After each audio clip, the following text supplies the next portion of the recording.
Hey guys, Aaron CybertronVGC here, and today I'll be taking a look at more of the top returning Pokemon for VGC in Scarlet and Violet, and how you can expect them to be used in the early metagame. I previously posted a video with the exact same concept, and it was really well received, so I wanted to expand on my list. You can find the first video down in the description below. There will certainly be strong Pokemon that I did not cover in this video or the previous one, so let me know what you think has potential, and maybe I'll do a third video on this concept. I hope you've been enjoying the Scarlet and Violet coverage. I've been having so much fun with it, and rest assured, I'll be diving into the new Pokemon and strategies very soon. Thank you so much as always for watching. If you enjoy, please leave a like and subscribe to the channel. It helps me out a ton. Without further ado, let's get started. The first Pokemon I want to talk about is Abomasnow. I actually recently discussed this Pokemon in a video where I covered the new changes to Hail, which is now called Snow, and so if you haven't seen that, I'll link it down in the description below. But long story short, Abomasnow is the only Snow Warning user right now available in the game, and so it's naturally going to be the go-to options for teams that revolve around Snow, whether you're using a Pokemon with Slush Rush or just an Ice-type Pokemon in general. I think that a lot of early meta players are going to use Abomasnow very similarly to how it was used previously, and that's either with the Focus Sash or a Choice Scarf on it. I do think that this Pokemon is not exactly the best offensively. It's mainly there to support its partners and really enable the weather for them. And so, yeah, I think it's going to be fairly one-dimensional in how it's used, but that doesn't mean that it's necessarily a bad Pokemon. However, I'd look less at Abomasnow specifically and more so at the Pokemon that you might pair with it. And so, it does get access to some nice moves, especially moves like Aurora Veil and Earth Power, which did not exist previously when you would use Abomasnow way back in Generation 4, for example. But it gets access to some other cool moves like Ice Spinner and Helping Hand as well. The next Pokemon I talk about here is Azumarill. I actually used Azumarill after the 2015 World Championships because I thought it was a really good counter to the Cresselia, Heatran, Amoonguss, Landorus, Kangaskhan core that dominated the World Championships that year. And it was a great sweeper back then thanks to Belly Drum as well as really good type coverage between Aqua Jet and Knockoff. Now, sadly, it no longer actually gets access to Knockoff, but I think it's still an offensive option, and it's still certainly viable. A Terra Blast is also an interesting option to maybe replace Knockoff, and you can Terra your Azumarill into something to give you more coverage, like a Dark Terra, for example. I think generally, the majority of people who will use Azumarill early on will most likely use it like how it had been previously utilized, and that's either Belly Drum or an Assault Vest, for example. But there are some really interesting niche use case scenarios with Sap Sipper, for example, on Perish Song teams, since Azumarill actually gets access to Perish Song. So I think the Belly Drum set, you can just go for Belly Drum, Aqua Jet, Play Rough, or Protect, but you could replace Play Rough, for example, with Terra Blast, and as you can see, it does get access to a wide range of other offensive options. Ding dong, it's Bronzong. Bronzong is a really strong Trick Room user, and it actually was very good in multiple restricted formats such as 2016 and 2019. It is just an excellent Trick Room user, but it also gets access to Levitate and Heatproof, two incredible defensive abilities, and combine that with Natural Bulk, and it's just fairly hard to deny this Pokemon from setting up Trick Room. In this format, I think it can be potentially really strong as it can wall multiple physical attackers such as Garchomp, and this Pokemon also gets access to Iron Defense. I think generally I'd also expect most of the early meta Bronzong sets to look very similar to Generation 8 with the move pool of something like Trick Room, Iron Defense, Body Press, and a 4th attack. And one of the nice things for players going up against Bronzong is that this Pokemon now no longer gets access to Ally Switch. Natural items include ones like Leftovers, Mentor, Covert Cloak, and Safety Goggles. And as you see, I've also just listed some other helpful attacks such as Hypnosis or Gyro Ball on this. Dragonite is the next Pokemon to talk about here, and historically, it has just not been nearly as strong as some of its Dragon pseudo counterparts, such as Garchomp, or Salamence, or Dragapult, for example, but I think Terra makes it a really interesting option, and that's for a couple of reasons. Dragonite, first of all, gets access to both Inner Focus and Multiscale, which are excellent abilities for it. I think with Terra, more players will probably lean towards Inner Focus, and that allows you to block Intimidate as well. I do expect a lot of early meta players to try to play around sets such as Dragon Dance and an offensive Terra typing or Choice Band. Normal Dragonite in particular is interesting. You get some really powerful extreme speeds, for example. Now, special sets are also viable on Dragonite, but I think a lot of sets will be physical early on, especially because with Inner Focus, you don't have to worry about Intimidate. Dragonite also lost access to Dual Wing Beat in this generation, so keep that in mind, but as you can see, this is an incredibly flexible Pokemon with tons of really strong offensive as well as support options. The next Pokemon we've got is one of my all-time favorite Pokemon in Gothitelle. I actually brought this to both the 2014 and 2015 World Championships. Now, Gothitelle has been excellent in multiple regional dex formats, and when Stadium Park won the World Championships in 2014, Gothitelle was a very, very critical piece to his entire team composition. It's mainly used for its ability Shadow Tag, which traps your opponents in, and it also gets access to a wide variety of support moves. And a fun fact for you all, competitive Gothitelle actually got top 4 at the 2018 World Championships, and it was essentially a Psychic Z Gothitelle that could catch opponents off guard and deal massive amounts of damage if it got the +2 boost. Don't really expect that to be a common meta thing here in Gen 9, but, don't discount it as a possibility. Overall, though, it is just really strong as a Trick Room setter, and it's super valuable when paired with sweepers that can pick up knockouts easily. For example, Gothitelle plus Regieleki, Gothitelle plus Kyogre were 2 really potent combinations back in the Sword and Shield metagame with Restricteds. One of the nice things for players going up against Gothitelle is that now it doesn't have Ally Switch, so it makes it a little bit easier to play around, but generally I would expect moves such as Fake Out, Trick Room, Hypnosis, Helping Hand, Foul Play, and a Psychic type attack, but gets plenty of other really strong defensive options. Coming up next, we've got Hariyama. Fun fact, I actually used both Hariyama and Gothitelle, and in my Post-Worlds 2014 team, which is probably my favorite team of all time, it was just kind of designed to be an anti-meta team. Hariyama plus Gothitelle was just a really fun combination with it. I think Hariyama continues to be an interesting option in this format because it gets access to Fake Out, of course, which can enable Trick Room, and it's not just a Pokemon that clicks Fake Out and then just doesn't do much afterwards, right? You think about some passive Fake Out users, something like Grimmsnarl, for example, where after you set it up, you can't really deal much damage, but Hariyama gets access to so many offensive options, so just look at all the moves I've listed down below. It's got excellent natural bulk, so naturally it pairs well with an item like an Assault Vest, but Guts and Flame Orb is also a possibility for sweeping potential, although that set really hasn't existed as much in VGC as maybe singles previously. Overall, though, I think that this is just a fantastic Fake Out user. If you're thinking about using Trick Room in general, this is just really good. And one of the other interesting things is with Thick Fat, you can also actually have a slightly better matchup against like opposing Torkoals or Trick Room teams, for example. The next Pokemon we have here is Jumpluff. I actually didn't realize until I read the comment section of the previous video that Jumpluff got some very, very nice buffs in this generation, so thanks to those that pointed out this Pokemon in general.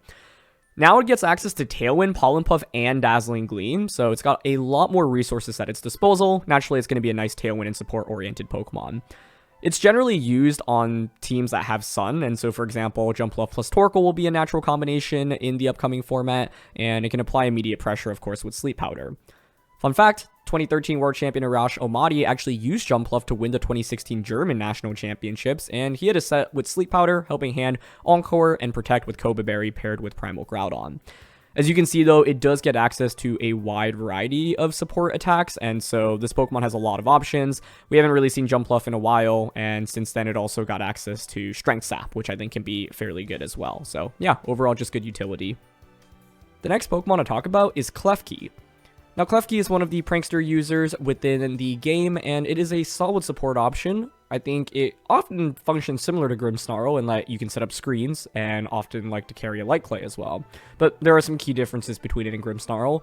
The first, obviously, is the typing, and the second is that it has multiple moves that Grimmsnarl does not have access to, such as Sunny Day, Trick Room, and Imprison. And so I think Klefki can, be valuable in a weather-heavy meta because it can change the weather via Sunny Day or Rain Dance. But as you can see, it gets access to multiple nice support moves. Krookodile comes in as the next Pokemon, and this is a World Championship winning Pokemon from 2017. In 2017, Ryota Otsubo used a set of Earthquake, Crunch, Taunt, and Protect on his winning team. Unfortunately, Krookodile did lose access to multiple attacks that it generally likes, whether it be High Horsepower, Knockoff, and Darkest Lariat, but it did gain Gunk Shot.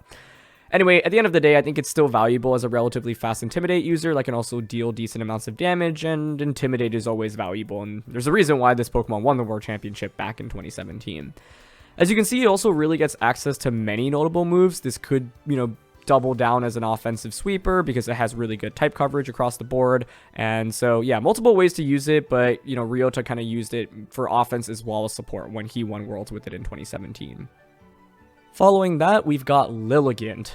Now, Lilligant and Torkoal was one of the most oppressive lead combinations and just duos in general back in VGC 2017. And that's because you had to worry about a couple of things.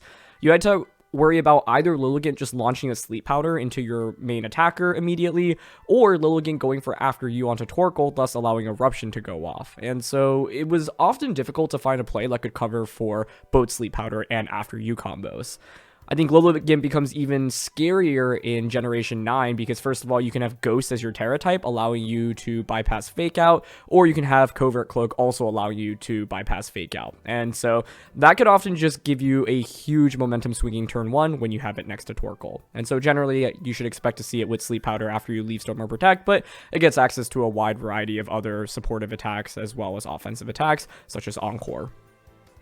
Murkrow is the next Pokemon to talk about here, and it is interesting for a couple of different reasons. First of all, it's one of the only 2 priority Tailwind users in the game at the moment. Talonflame is the other, which we'll talk about in just a little bit. This is a really fun fact. Murkrow actually won a regional championship in Europe in a restricted format back in 2019, and so if you want to see inspiration on how Murkrow was able to win at the highest level, I'd really recommend reading the report linked down in the description below. Now, one of the reasons why you'd want to consider using Murkrow is because, of course, it gets access to Tailwind, and with Dynamic Speed, you can use Murkrow to enable strong attackers such as Garchomp immediately. When you look at a Pokemon like Murkrow, naturally, you'll probably think of Eviolite as the obvious item choice, and that totally makes a lot of sense, but I think you can also consider items such as Covert Cloak or Focus Sash on this. One of the drawbacks, I'd say, of using Murkrow is that generally it can be tricky to get value out of it after Tailwind goes up, because then it just doesn't really do that much damage, although Foul Play is often a decent and consistent means of chipping away at things. But yeah, the thing about Murkrow is then if your opponent intentionally doesn't KO it, you're kind of left on the field with this Pokemon. But I think Murkrow actually has a position in this format because there just aren't that many Tailwind users with priority. The next Pokemon is one of my all-time favorite Pokemon in the regional dex formats, and that's Salamence. This was a very critical member to a team that I had built in 2014 and brought to the World Championships, and I used it specifically to counter Hydreigon, which is just slightly slower. The theory was that Choice Specs Hydreigon was really common in the 2014 format, and so I actually had Max Speed Choice Specs Salamence paired with Gothitelle. The idea was that Gothitelle would trap in Hydreigons, and Salamence could just get a one-hit knockout onto them immediately, giving you a very quick lead. I think that Salamence is a really flexible Pokemon. It can really be run either physically or specially, and I think both are totally viable. Naturally, with Terra being a mechanic, I think Dragon Dance plus Terra makes it a compelling sweeper, especially if you throw on an item such as Life Orb or Clear Amulet. But Salamence can also just be a solid Tailwind user. At the end of the day, you can see that it gets access to so many strong attacks, and it's been used in a variety of different ways throughout its time in VGC. For example, in 2017, it was actually often paired with Weakness Policy Metagross, and the idea is that Salamence would use Bulldoze to really enable Metagross. And so, yeah, tons of different ways that you can run this Pokemon. Following that, we've got Staraptor. Staraptor is a pretty interesting Pokemon. I liked using it back in Gen 4, but in general, this Pokemon hasn't seen too much play in competitive VGC. I'd say that in this format, it's an interesting option for a couple of reasons. It gets access to Intimidate, and has Tailwind, and just has solid base speed at base 100.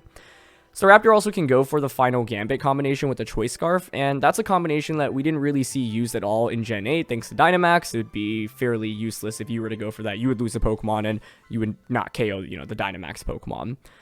It's also just solid as an offensive sweeper because it gets access to Reckless, and so you can deal massive amounts of damage with attacks such as Double Edge and Brave Bird, and so I think you can flex between either Intimidate or Reckless depending on what your team needs. Overall, at the end of the day, I would think that a lot of early meta players are going to use Choice Scarf Final Gambit or use Staraptor as a Tailwind user, maybe with an item such as Focus Sash or Covert Cloak, but you can see that it gets access to pretty good coverage across the board. The next Pokemon to talk about here is Talonflame. This actually was supposed to make it onto the first video, but I think I had left it out by accident when editing it, and so sorry Talonflame, you're here instead. But this is, I think, a Pokemon that you really should expect to see a lot, because, of course, it is one of the other priority Tailwind users other than Murkrow, which we just talked about. Talonflame's an interesting Pokemon historically in VGC because it was absolutely incredible in 2014 and 2016, and it kind of fell off a little bit because of the nerf to Gale Wings, and there were better Tailwind users often. For example, throughout Sword and Shield, you had Pokemon like Whimsicott and Tornadus, but I think it's very well positioned to return in this upcoming format. Talonflame can also now avoid Fake Out Flinch thanks to Clear Amulet, which is a huge item choice for it, and it synergizes really nicely with any sweeper, especially Pokemon with spread attacks like Garchomp and Earthquake. Of course, Talonflame's immune to the Earthquake as well. Generally, you can run a standard set on it, but it could also be defensive. Will-O-Wisp plus Roost was actually a thing that some players used back in 2014, or even occasionally a special set to get around all the pesky Intimidates that are in the format. Anyway, that's going to be it for this video. So thank you so much as always for watching. I hope you enjoyed it. And yeah, at this point, I think I've talked about over 30 of the returning Pokemon from previous generations going into Scarlet and Violet VGC. There's still definitely another batch that I'd like to cover, so let me know what Pokemon you'd like to see me talk about in the future, and rest assured there will be plenty of new Pokemon coverage coming up soon. I just want to take some time to dissect the new Pokemon and strategies, but appreciate you all as always for watching. My name is Aaron CybertronZeng. If you enjoyed, please leave a like and don't forget to subscribe to the channel, and I'll see you all next time. Alright, peace.